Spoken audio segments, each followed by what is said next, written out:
Guys, welcome to my channel be intelligent. So guys, आज जो 11th वाले student हैं उन लोगों के लिए मैं फिजिक्स का जो फर्स्ट चैप्टर है आपका फिजिकल वर्ल्ड, उसके कॉन्सेप्ट्स लेकर आ चुकी हूँ। तो आप लोगों की वेटिंग अब खत्म होती है और मैं काफ़ी टाइम से कुछ अपडेट भी नहीं डाल पा रही थी, उसके लिए एक्सट्रीम सॉरी बोलती हूँ।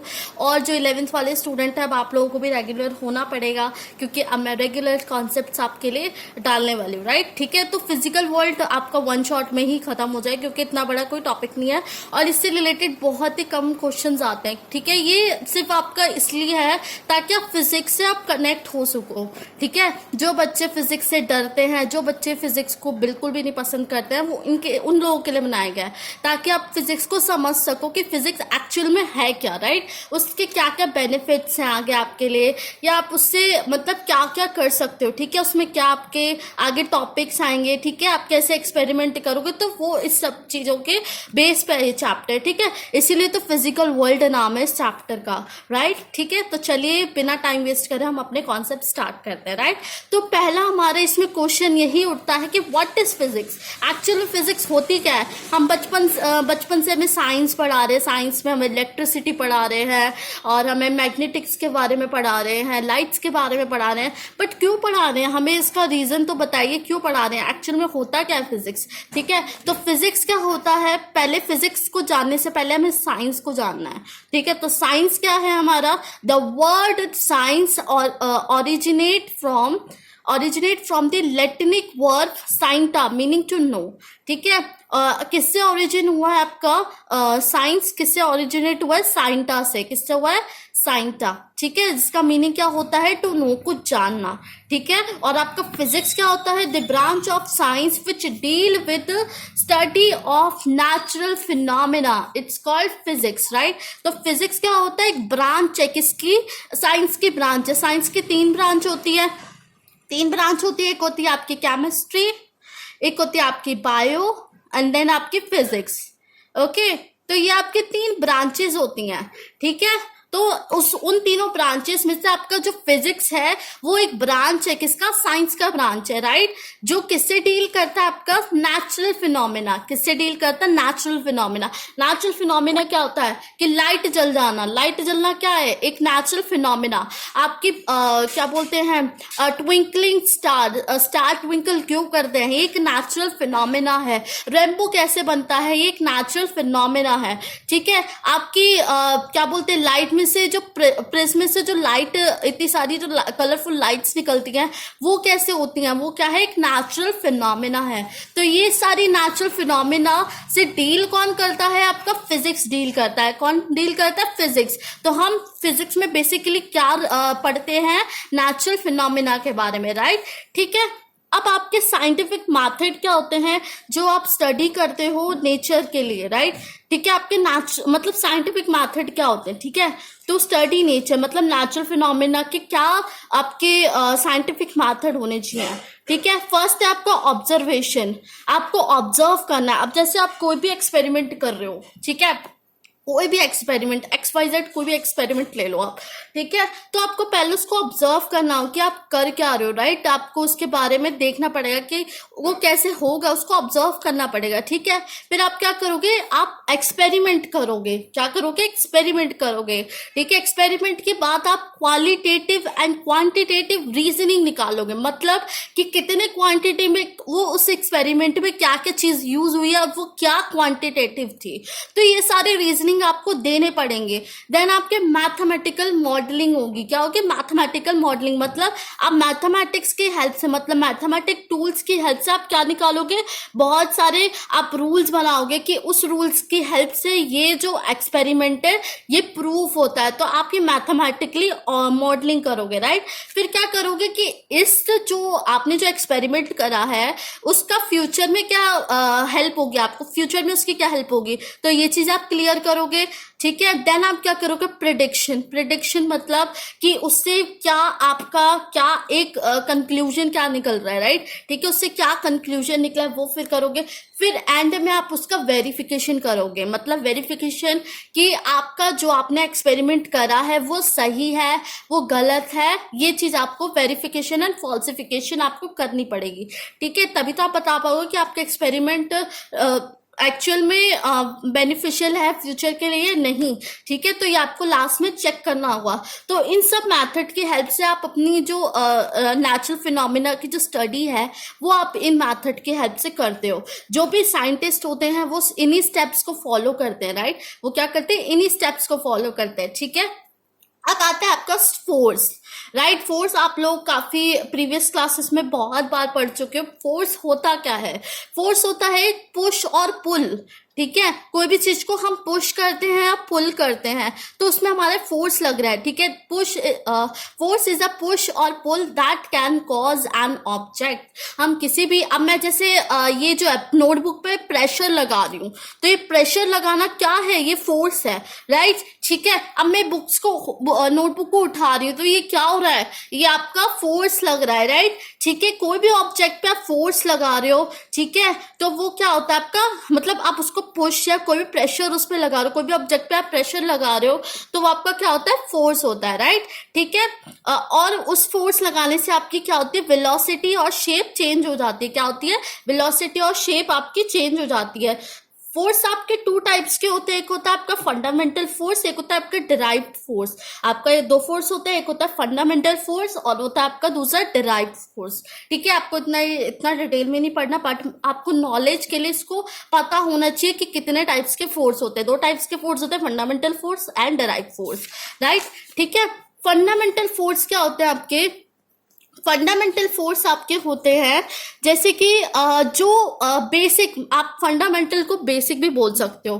क्या बोल सकते हो आप इसको, बेसिक, राइट, बेसिक भी बोल सकते हो, ठीक है। फंडामेंटल क्या होता है, आपके बेसिक चीजें होती है जो उससे डिराइव्ड हो रही है, राइट। जो प्रेशर, जो फोर्स आपका जिससे डिराइव्ड हो रहा है ना, वो आपका फंडामेंटल फोर्स होता है। क्या होता है, फंडामेंटल फोर्स, राइट। इसमें आपका फर्स्ट आता है ग्रेविटेशनल फोर्स, सेकंड आता है आपका इलेक्ट्रोमैग्नेटिक फोर्स, थर्ड आता है आपका स्ट्रॉन्ग न्यूक्लियर फोर्स एंड आपका फोर्थ आता है वीक न्यूक्लियर फोर्स, ठीक है। फोर्थ आपके टाइप्स के बेसिक फोर्सेज होते हैं, एक होता है आपका ग्रेविटेशनल फोर्स, सेकंड होता है आपका इलेक्ट्रोमैग्नेटिक फोर्स, थर्ड होता है आपका स्ट्रॉन्ग न्यूक्लियर फोर्स, फोर्थ होता है आपका वीक न्यूक्लियर फोर्स, ठीक है।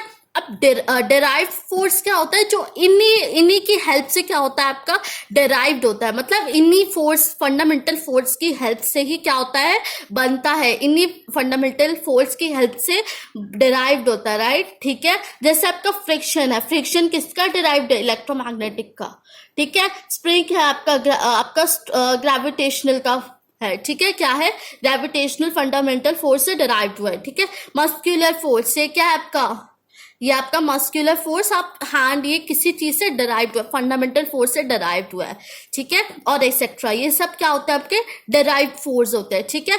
अब हम फंडामेंटल फोर्स के, यही आपके एग्जाम में आते हैं, फंडामेंटल फोर्स के जो चार आपके जो पार्ट होते हैं ना, gravitational force, electromagnetic force, strong nuclear force and weak nuclear force, यही आपके इसी के टॉपिक्स आते हैं ज्यादातर, राइट, ओके। तो देखो, आपके जो एग्जाम में भी इसी का डिटेल पूछा जाता है। डिराइव्ड फोर्स से इतने क्वेश्चंस नहीं आते, फंडामेंटल फोर्स से ही आते हैं, ठीक है। और डिराइव्ड फोर्स तो उस चीज से डिराइव्ड हुआ है तो इसको पढ़ना है, इज नॉट अ, और आपके बुक में भी नहीं इतना डिटेल में बताया इसके बारे में, राइट, ठीक है। एनसीईआरटी में जितना है वो रिलेवेंट चीजें हैं, वही चीज मैंने आपको वीडियो में समझाई है, ठीक है, और उसी के नोट्स बनाए मैंने, ठीक है, हैंडमेडेड नोट्स हैं ये सारे, ओके। फर्स्ट आपका ग्रेविटेशनल फोर्स की क्या क्वालिटी होती है, ये यूनिवर्सल फोर्स होता है। जो आपका ग्रेविटेशनल फोर्स क्या होता है, आपका यूनिवर्सल फोर्स होता है, ठीक है, आपका यूनिवर्सली फोर्स होता है, ठीक है। सेकंड इसकी करेक्टरिस्टिक क्या होती है कि म्यूचुअल अट्रैक्टिव फोर्स होता है, मतलब ये बहुत जल्दी, मतलब इसके बहुत जल्दी अट्रैक्ट हो जाते हैं, किसी भी फोर्स से बहुत जल्दी अट्रैक्टिव हो जाता है, ठीक है। अनलाइक होता है ये क्या होता है आपका, अनलाइक फोर्स होता है, ठीक है, रिमेंबर इट। अब आपका आता है थर्ड कैरेक्टरिस्टिक आता है ग्रेविटेशनल फोर्स का, depends on masses and distance between object, ठीक है। ये किस पे डिपेंड करता है, मास पे डिपेंड करता है, डिस्टेंस पे डिपेंड करता है, बिटवीन ऑब्जेक्ट मतलब दो ऑब्जेक्ट के बीच के मासेस और डिस्टेंस पे डिपेंड करता है ग्रेविटेशनल फोर्स।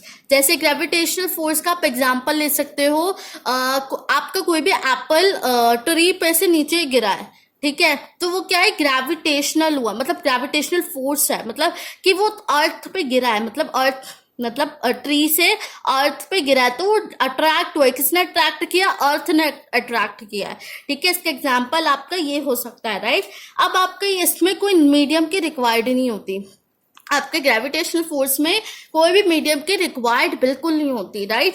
ठीक है, और आपका ये सबसे वीकेस्ट फोर्स होता है। क्या होता है? सबसे वीकेस्ट फोर्स होता है। ठीक है, तो ये करेक्टरिस्टिक आप अपनी नोटबुक में भी साथ के साथ लिखते जाइए, जिससे आप अपनी आगे जब आपके एग्जाम्स होंगे, और अब तो टर्म 1 की भी आपके जो सिलेबस आया है, रिविजिट सिलेबस आया, रिड्यूस सिलेबस आया है, वो उसमें आपके जो चैप्टर डिवाइड किया है वो टर्म 1 टर्म 2 के बेस पे डिवाइड किया है, तो उसकी भी वीडियो डालने वाली हूँ और उसको डिटेल में आपको एक्सप्लेन करूंगी, राइट। ठीक है, उसके बेस पे भी हम सारे अपने सिलेबस पूरा करेंगे, और ये चैप्टर आपका टर्म 1 में पूरा आ रहा है, कंप्लीट चैप्टर आ रहा है टर्म 1 में। ठीक है, ठीक है, तो इसलिए मैंने आपको आज समझा दिया है। बाकी मैं 2 या शायद आपको कल आपको वीडियो डाल दूंगी, राइट। ठीक है, कल आपकी जो आपका रिड्यूस सिलेबस है उसकी वीडियो डल जाएगी। ठीक है, अब हम सेकंड आते हैं, इलेक्ट्रोमैग्नेटिक फोर्स। इलेक्ट्रोमैग्नेटिक फोर्स क्या होता है आपका? जो इसको हम इलेक्ट्रोथर्मोडायनेमिक भी बोलते हैं। ठीक है, इलेक्ट्रोमैग्नेटिक कुछ भी बोल लो इसको। ठीक है, तो ये फोर्स क्या होता है? इस फोर्स में हमें चार्ज पार्टिकल्स की रिक्वायर्ड होती है। क्या होती है? चार्ज पार्टिकल्स की रिक्वायर्ड होती है। ये फोर्स किन के बीच में लगता है? चार्ज पार्टिकल्स के बीच में। जैसे आपका इलेक्ट्रॉन्स और प्रोटॉन्स होते हैं। ठीक है, न्यूट्रॉन्स और प्रोटॉन्स जो न्यूक्लियस में होते हैं ना आपके चार्ज पार्टिकल्स, इलेक्ट्रॉन्स और प्रोटॉन्स, उनके बीच में ये क्या लगता है? फोर्स लगता है। कैन बी अट्रैक्टिव और रिपल्सिव। ये जो आपका जो फोर्स होता है ये अनलाइक फोर्स भी होता है, लाइक फोर्स भी होता है। ये अट्रैक्ट भी करता है, रिपल्सिव भी होता है। ठीक है, नो मीडियम रिक्वायर्ड। इस इलेक्ट्रोमैग्नेटिक फोर्स में कोई भी मीडियम की रिक्वायर्ड नहीं होती। ठीक है, बहुत ही इजीली ये हम फोर्स लग जाता है, इसमें कोई मीडियम की रिक्वायर्ड नहीं होती। इसमें 10 to the power 38 times stronger than the gravitational force. मतलब 10 टू द पावर 38 टाइम्स। ठीक है, 10 to the power 38 times stronger है किससे? पावरफुल है किससे? पावरफुल है किससे? ग्रेविटेशनल फोर्स से। ग्रेविटेशनल फोर्स से 10 टू द पावर 38 टाइम्स ज्यादा पावरफुल है, राइट। तो ये चीज रिमेंबर रखना, ये बहुत इंपॉर्टेंट टॉपिक है। ठीक है, थर्ड आता है आपका स्ट्रॉन्ग न्यूक्लियर फोर्स। क्या आता है? Strong nuclear force. ठीक है, इसका फर्स्ट करेक्टर क्या है आपका? इसका फर्स्ट है कि force operating within nucleus between protons and neutrons। ये जो फोर्स होता है ये भी आपका न्यूक्लियस के अंदर होता है। किसके अंदर? प्रोटॉन और न्यूट्रॉन्स के बीच में। किनके बीच में? प्रोटॉन और आपका न्यूट्रॉन के बीच में होता है। ठीक है, फोर्स लगता है। ओके, तो रिमेंबर इट, ये पॉइंट बहुत इंपॉर्टेंट है इसका। ठीक है, और ये आपका स्ट्रॉन्गर किससे ज्यादा है? ग्रेविटेशनल फोर्स से ज्यादा है। ठीक है, चार्ज इंडिपेंडेंट फोर्स, मतलब ये जो आपका जो फोर्स होता है ना, ये इंडिपेंडेंट होता है, किसी पे डिपेंड नहीं होता है, खुद अपना फोर्स बनाता है, किसी पे डिपेंड नहीं होता। और ये सबसे ज्यादा स्ट्रॉन्गेस्ट फोर्स है। क्या है आपका? सबसे ज्यादा स्ट्रॉन्गेस्ट फोर्स। अगर आपके एग्जाम में आता है और पूछा जाता है which is a strongest force, तो आप लिख के आओगे स्ट्रॉन्ग न्यूक्लियर फोर्स। क्या लिख के आओगे? Strong nuclear force. अगर ये आता है कि which is the strongest force then gravitational force, तो आप लिख के आओगे इलेक्ट्रोमैग्नेटिक फोर्स। क्या लिख के आओगे? Electromagnetic force, right. ठीक है, फोर्थ आता है आपका वीक न्यूक्लियर फोर्स। क्या आता है आपका? Weak nuclear force. इसका फर्स्ट करेक्टर क्या है? ऑपरेट विद इन न्यूक्लियस, मतलब ये भी किसमें ऑपरेट होता है? न्यूक्लियस में। आप ये चीज याद रखो, आपका इलेक्ट्रोमैग्नेटिक फोर्स, आपका स्ट्रॉन्ग न्यूक्लियर फोर्स और वीक न्यूक्लियर फोर्स, ये किनके बीच में लगता है? चार्ज पार्टिकल्स के बीच में लगता है, मतलब कोई भी एटम के बीच में चार्ज पार्टिकल्स में लगता है। ठीक है, जिसमें आपके न्यूट्रॉन्स और प्रोटॉन्स होते हैं। ठीक है, इनके बीच में आपके क्या लगता है? फोर्स लगता है। ठीक है, इसमें सेकंड इसका करेक्टर है, ये रिस्पॉन्सिबल होता है किसके लिए? रेडियो एक्टिव डीके के। अब ये वाला ये जो टॉपिक है ना, रेडियो एक्टिव डीके, ये आप आगे की थर्मोडायनेमिक वाला जो चैप्टर है ना उसमें डिटेल में पढ़ोगे, तो मैं ये नहीं बताऊंगी अभी, ये आपको उसी में डिटेल में बताऊंगी, ताकि कुछ तो सस्पेंस रहना चाहिए ना आपके बीच में। ठीक है, तो उस चैप्टर में आपको ये डिटेल में समझाया जाएगा। ओके, और ये इसलिए रिस्पॉन्सिबल होता है क्योंकि इसमें चार्ज पार्टिकल के बीच में क्या लग रहा है? आपका वो लग रहा है, चार्ज पार्टिकल के बीच में आपका फोर्स लग रहा है, ठीक है, इसलिए रिस्पॉन्सिबल होता है किसके लिए, रेडियो एक्टिव डीके के बीच में, ठीक है। और ये आपका वीकेस्ट फोर्स होता है, बट सबसे ज्यादा वीकेस्ट फोर्स आपका कौन सा है, ग्रेविटेशनल फोर्स। उससे ज्यादा तो ये स्ट्रांग है, मतलब अगर कंपैरिजन में देखा जाए तो ग्रेविटेशनल फोर्स से ज्यादा स्ट्रांग वीक फोर्स है, ठीक है। तो अब आई होप आपको ये सब टॉपिक क्लियर हुए होंगे अच्छी तरीके से। अगर आपके कोई डाउट है अभी भी इस चैप्टर में, या आपको लगता है कि कोई भी टॉपिक आपको अच्छी तरीके से अभी नहीं समझ में आया है, तो प्लीज आप मुझे कमेंट सेक्शन में बताइए। और आप चाहते हैं कि मैं इसके नोट्स आपको टेलीग्राम पे प्रोवाइड करूँ, तो आप प्लीज वो भी मुझे कमेंट सेक्शन में बताइए, ठीक है। ये वीडियो आप ज्यादातर सब तक पहुंचाइए, और अगर आपको इस वीडियो से थोड़ी सी भी हेल्प हुई है तो प्लीज इस वीडियो को लाइक कर दीजिए और मेरे चैनल को सब्सक्राइब भी कर दीजिए, जिससे मैं आपके लिए और आपके जो सिलेबस है, आपके सिलेबस से रिलेटेड और वीडियोस आपकी बना सकूं, राइट। क्योंकि अगर स्टूडेंट अपना दिखाएंगे नहीं एक्टिवनेस, और स्टूडेंट अपना दिखाएंगे नहीं कि वो एक्टिव है और वो मेरी वीडियोस को एक्टिवली देख रहे हैं, तो मैं कैसे, मुझे पता लगेगा कि बच्चे एक्टिव है कि नहीं, ठीक है। तभी तो मैं, अगर आप लोग एक्टिव रहोगे तभी तो मैं आपके लिए वीडियोस बना पाऊंगी, राइट। तो आप मुझे अपना एक्टिवनेस दिखाइए, और प्लीज मेरी वीडियो को लाइक और मेरी वीडियो को सब तक शेयर कीजिए, राइट, ठीक है। और सब्सक्राइब भी कर लीजिए जिसने अभी तक सब्सक्राइब नहीं करा है। So thank you for watching my video, keep learning, stay healthy.